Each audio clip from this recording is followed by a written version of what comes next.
Sikap berdoa. Kami angkat kepala ditundukkan, berdoa dimulai. A'udzubillahi minasyaitonir rajim.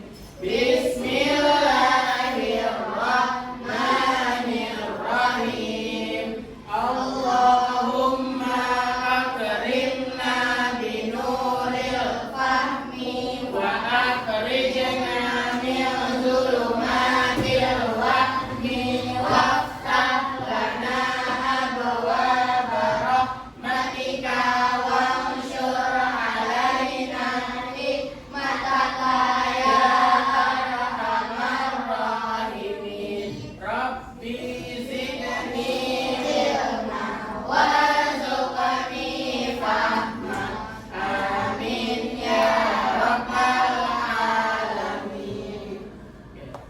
Assalamualaikum warahmatullahi wabarakatuh. Waalaikumsalam warahmatullahi wabarakatuh. Good morning, students. Good morning, sir.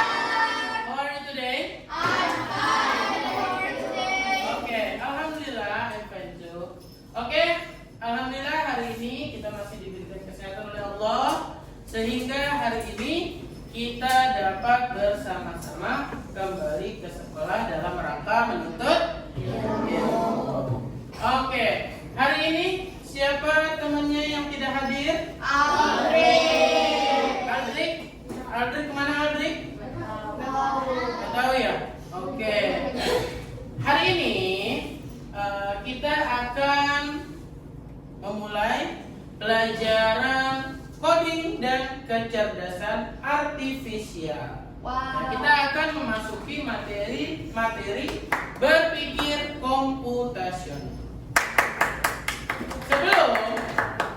Sebelum kita memasuki materi tersebut, ada yang tahu Indomie? Indomie mie instan? Tahu? Suka bikin? Ada yang pernah bikin Indomie? Pernah? Oke. Bagaimana cara membuat Indomie agar bisa enak untuk disajikan dan dimakan? Caranya bagaimana? Cara membuat Indomie yang kalian pernah bikin? Cara membuat Indominya bagaimana? Pakai robot. Ambil Indomie, terus Masukin ke siapkan apa? siapin panci sama kompor. Oke, panci. Pancinya isi Berisi air. air. Oke, berarti rebus air dulu ya. Ya, sampai Rebus mendidih. air, masukkan mie-nya, Tunggu sampai ya. Tunggu sampai sekitar berapa menit? 3 ya, 3 menit. Lalu tiriskan dan dimasukkan ke dalam mangkuk. piring dan disajikan dengan bumbu yang sudah disediakan. Berarti dalam membuat Indomie itu ada prosesnya kan? Ada caranya? Ada langkah-langkahnya? Ada. Oke, itulah materi yang nanti akan kita pelajari, bahwa di dalam coding dan kecerdasan artifisial itu memiliki beberapa langkah-langkah. Ada yang namanya proses di dalam penggunaan. Oke, Diva, apa? Absen. Oke, tadi kan Bapak udah tanya siapa yang nggak hadir. Berarti selebihnya masuk. Ya. Oke. Untuk kartu nanti ya, nanti kita scan, nanti Bapak scan sama-sama. Oke. Berpikir komputasional. Ada yang tahu berpikir komputasional itu apa? Ada pelajaran TIK. Apa? Memecahkan tugas-tugas Memecahkan tugas-tugas agar menjadi agar dapat dipahami. Oke. Lebih lengkapnya di dalam pembelajaran berpikir komputasional, ya, kalian akan memahami bagaimana konsep dasar dari berpikir komputasional. Lalu, kalian dapat menguraikan dan memberi contoh dalam penerapan berpikir komputasional di dalam menyelesaikan berbagai permasalahan di kehidupan sehari-hari kalian. Tadi ada cara membuat mie instan. Ada cara mencuci menggunakan mesin cuci. Itu ada prosesnya, ada langkah-langkahnya. Ada cara kalian bagaimana bisa berangkat dari rumah sampai ke sekolah. Itu ada caranya, ada prosesnya di dalam kehidupan sehari-hari kalian. Maka berpikir komputasional itu adalah proses berpikir di dalam menggunakan logika. Ada langkah-langkah dan pola di dalam menyelesaikan suatu masalah. Lalu, ini membantu kita menjadi lebih teratur dan efisien dalam menyelesaikan tantangan sehari-hari. Ketika kita sudah tahu prosesnya, kita dapat menyelesaikan suatu permasalahan tersebut. Kenapa berpikir komputasional itu penting? Yang pertama, untuk memecahkan masalah sehari-hari menggunakan logika. Kedua, melatih, di mana kita dilatih untuk berpikir logis dan kreatif. Ketiga, sebagai fondasi di dalam coding dan kecerdasan buatan atau kecerdasan artifisial. Dan yang terakhir itu membangun keterampilan kalian pada abad 21, ya, pada masa sekarang nih, ya, ini melatih membangun keterampilan kalian pada masa kini, pada abad ke-21. Nah, di dalam berpikir komputasional, ya, membutuhkan 4C, 4 skill di dalam berpikir komputasional. Yang pertama adalah critical thinking, berpikir kritis. Ketika kalian di dalam suatu pelajaran, ya, kalian boleh berpikir kritis. Contoh, di dalam pelajaran IPA misalnya, ketika proses terjadinya hujan, kenapa air yang ada di permukaan itu bisa naik ke atas, ke atmosfer? Bagaimana itu bisa membentuk awan?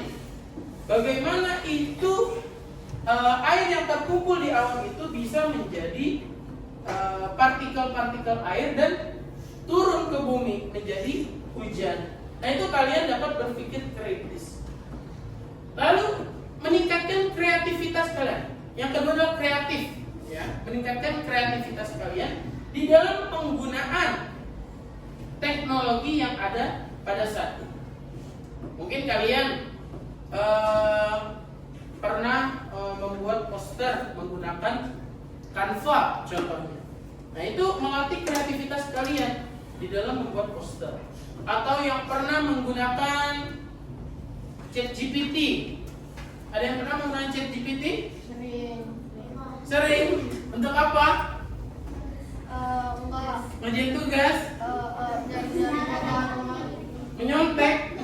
Bikin foto anomali ini. Bikin foto anomali dari ChatGPT? Iya. Lalu communication, ya. Yang ketiga adalah communication, komunikasi, ya. Komunikasi ini juga berkaitan di dalam coding dan kecerdasan artifisial. Media sosial yang kalian gunakan, ya, itu juga berkaitan dengan penggunaan coding dan kecerdasan artifisial.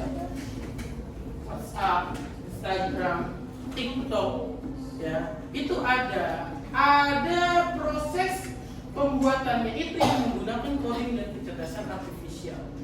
Dan yang terakhir adalah kolaborasi, ya, baik antar kalian nih sebagai sesama siswa atau kolaborasi antara siswa dengan guru, ya. Prinsip utama di dalam berpikir komputasional yang pertama adalah dekomposisi. Dekomposisi ini adalah membagi masalah menjadi tugas kecil. Kedua, pola. Mengenali pola untuk efisiensi. Ya, di dalam suatu pekerjaan itu ada polanya, ya, ada langkah-langkahnya. Nah, nanti langkah-langkah itu berkaitan dengan algoritma. Lalu ada abstraksi, fokus pada informasi yang penting aja. Dan yang terakhir adalah algoritma, langkah-langkah logis yang terukur. Pernah nggak? Ketika kalian buka TikTok, ya, kalian sebenarnya nggak pengen cari sesuatu gitu. Kalian baru hanya berpikiran aja, pengen coba nyari video ini. Tahu-tahu di FYP kalian itu muncul video tersebut sebelum kalian cari. Atau kalian merasa kok FYP aku kok isinya tentang ini mulu ya? Kok teman aku yang satu lagi isinya tentang, yang satu misalnya tentang bola mulu. Nah, yang satu tentang games, yang satu tentang masak-masak, video masak-masak mulu yang lewat. Nah, itu adalah algoritma. Ketika kalian sebelumnya sering mencari atau sering nge-like video tersebut, maka video-video yang semacam video yang kalian like tadi atau yang kalian pernah cari tadi itu akan sering muncul di FYP kalian. Itu yang disebut dengan algoritma. Ya, dia akan terus mengeluarkan itu. Tapi ketika kalian dislike, tidak menyukai, ya, nah nanti dia mulai tidak akan muncul lagi di FYP kalian.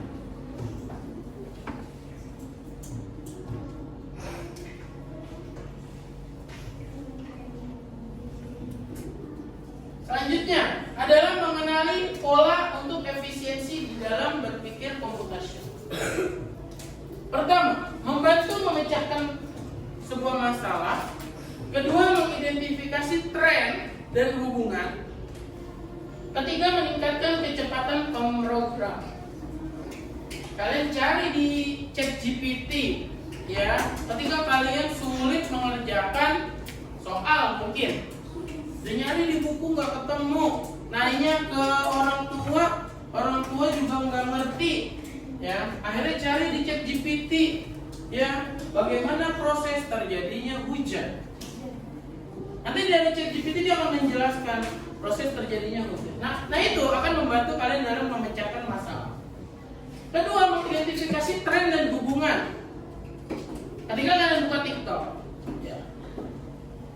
ada video-video yang muncul di FYP kalian itu adalah yang sedang ngetrend. Mungkin kalian tidak pernah like itu, tidak pernah melihat itu, tapi kok tiba-tiba muncul di FYP kalian. Nah itu biasanya video tersebut, ya, konten tersebut itu lagi tren di akun-akun yang memang seusia kalian. Ketika kalian mendaftar login, ya, login di akun TikTok, kalian kan akan mengisi data. Ada nama kalian, bikin username, ya. Ada data kalian yang terisi, laki-laki atau perempuan. Nah itu nanti akan terisi. Nanti dia akan membaca, dia akan memproses. Oh, ini yang punya akunnya laki-laki, usianya sekitar 11-12 tahun. Nah di kalangan kalian lagi trennya itu adalah video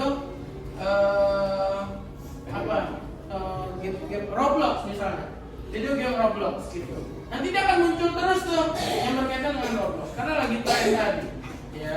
Dan ada kaitannya, ada hubungannya dengan kalian. Dan yang ketiga, meningkatkan kecepatan pemrograman.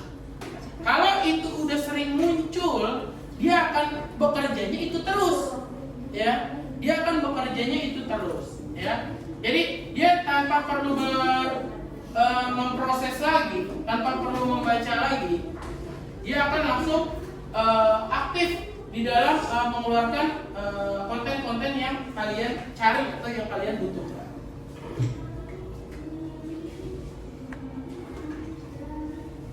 Abstraksi dalam berpikir. Nah, abstraksi dalam berpikir ini fokus pada informasi penting untuk memecahkan masalah. Kalau kalian buka ChatGPT, minta mencari bagaimana proses terjadinya hujan, ya, kalian akan dijelaskan. Nanti dia akan ngasih tahu lagi mau dibuat dalam bentuk gambar atau dibuat dalam bentuk file Microsoft Word. Nanti kalian tinggal ketik lagi.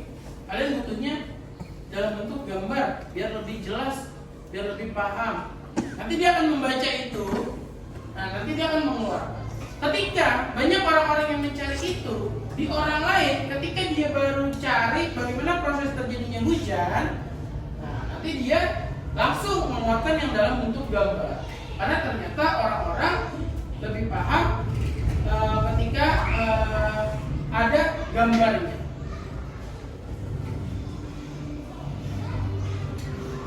Algoritma dalam coding. Contohnya membuat sandwich dengan langkah-langkah yang logis. Ada yang tahu sandwich? Roti, ya. Isinya ada apa aja biasanya sandwich?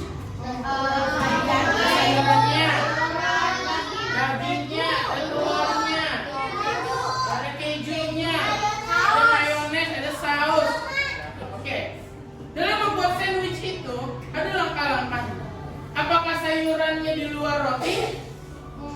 Roti terus daging, terus sayuran paling bawah. Apa rotinya yang di paling luar? Di bawah dan di atas? Iya. Baru di tengah-tengahnya ada sayurannya, ada dagingnya, keju, saus, mayones. Ya. Itu ada langkah-langkahnya, ya. Ada urutannya. Algoritma pun seperti itu, ya. Ketika dia sudah membaca, memproses, dia akan mengeluarkan, ya, langkah-langkah yang memang tadi kalian cari, yang kalian butuhkan.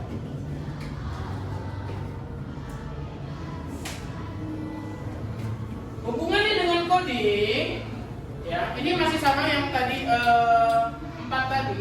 Ada dekomposisi, pola, abstraksi dan algoritma. Keempat komponen ini sangat berkaitan di dalam penggunaan coding dan kecerdasan artifisial.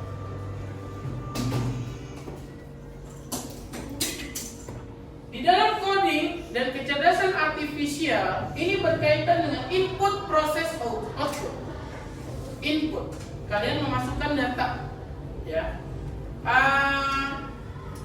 Kalian mencari, yang tadi lagi tentang bagaimana proses terjadinya hujan, ya. Dia nanti akan memproses, ya. ChatGPT tadi dia akan memproses bagaimana proses terjadinya hujan. Dia akan mencari datanya dia. Apakah dari buku atau dari sumber yang lain. Dia akan mencari, memproses. Dan nanti ada outputnya. Dia akan mengeluarkan, dia akan memberitahu bahwa proses terjadinya hujan pertama dari evaporasi, ya, terus kondensasi, terus presipitasi, lalu infiltrasi. Itu ada, dia akan mengeluarkan outputnya, ya. Kalian masukkan, kalian ketik apa yang kalian cari, dia memproses dan nanti dia akan mengeluarkan apa yang kalian butuhkan atau apa yang kalian cari.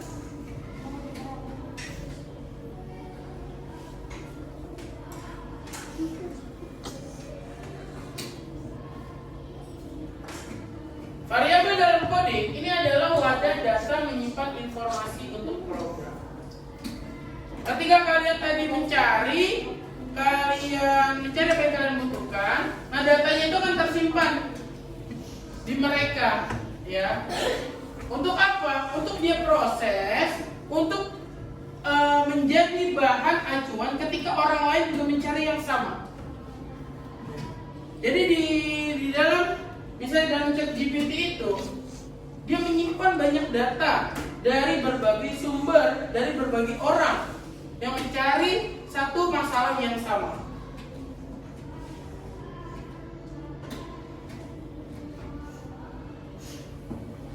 Logika.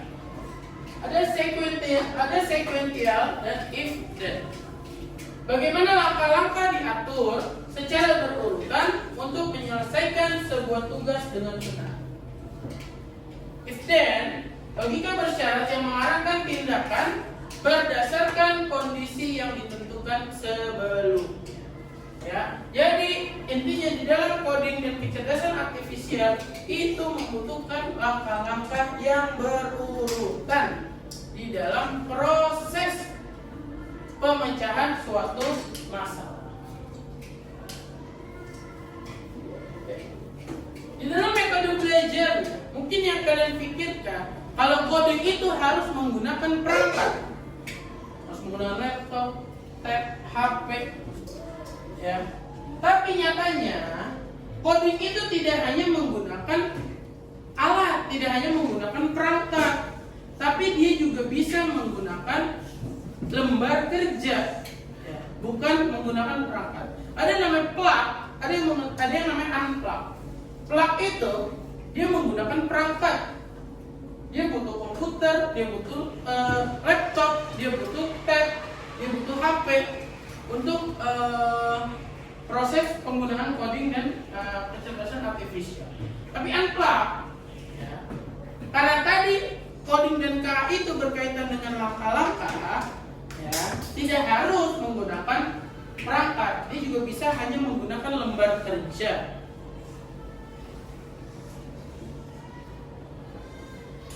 Pembelajaran berbasis komputer dia akan mempercepat proses.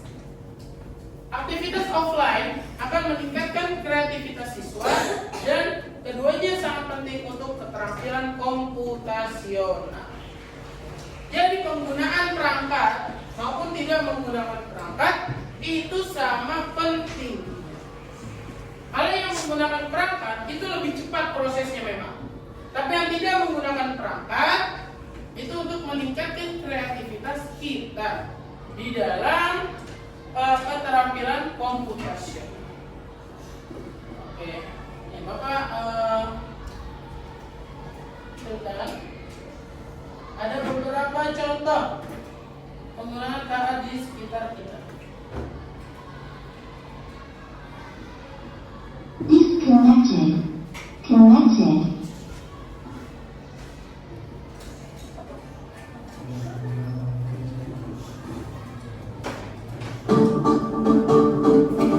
Saat ini, kecerdasan buatan atau artificial intelligence semakin banyak dimanfaatkan di berbagai bidang. Tidak hanya di bidang yang dikategorikan pada teknologi, tapi juga di sektor-sektor seperti pertanian dan hiburan. Namun, tak sedikit orang yang menganggap artificial intelligence atau AI dan machine learning sebagai enabler dunia hanya sekitar 10. Nah, padahal contoh penerapan AI saat buka ponsel atau smartphone.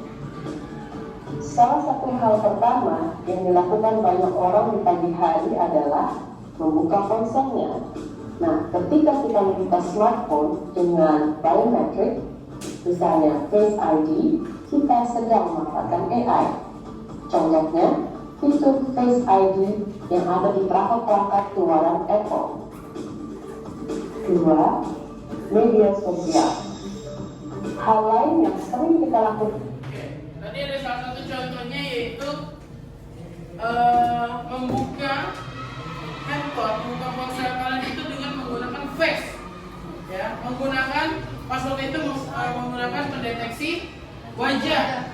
Kalau bukan wajah yang punya HP tersebut, maka tidak akan bisa dibuka. Mungkin dari kalian ada yang punya HP menggunakan pendeteksi wajah untuk membuka passwordnya itu.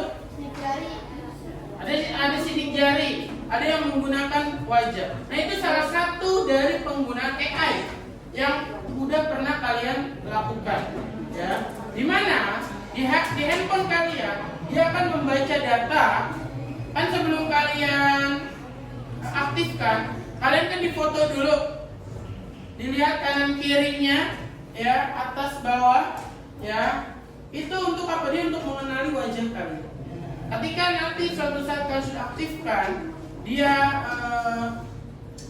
menghadap ke area wajah kalian, dia akan memproses dan dia otomatis akan terbuka. Nah, itu adalah salah satu. Oke, sekarang ini adalah LKPD, ya, lembar kerja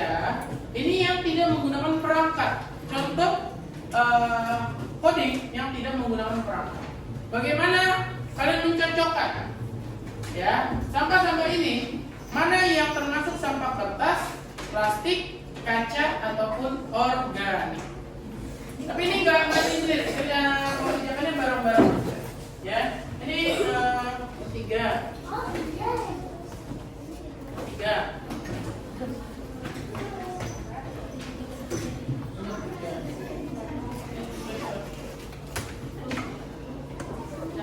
Ini berapa?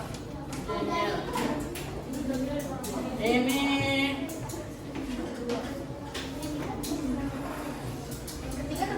dua. Yang ini berempat. Silakan didiskusikan. Ya. Ditarik garis ya. Itu ditarik garis. Ini apa, Pak? Mas Adil. Ya, itu ditarik garis ya. Ini apa, Pak? Mana? Itu semangka. Yang sudah digigit, yang sudah dipotong. Dua aja, ya. Yang pakai pensilnya dua aja. Organik itu apa, Pak? Organik itu apa? Organik itu apa? Organik itu yang alami. Makanan apa? Iya, kayak gitu.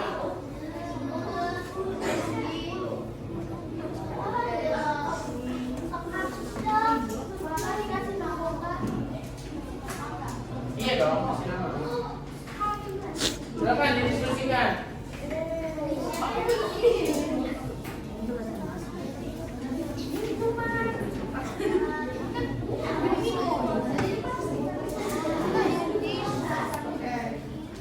Iya, itu kertas yang sudah diremukin. Apa? Ini botol kaca. Mas Adil, Yang botol kaca itu ya. Yang botol botol mana, Pak? itu botol kaca.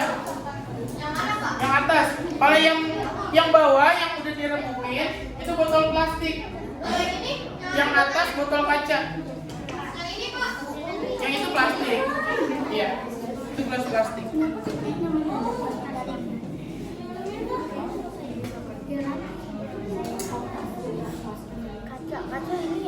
Yang di remuk juga plastik. Juga plastik. Iya. Yang remuk, yang remuk plastik.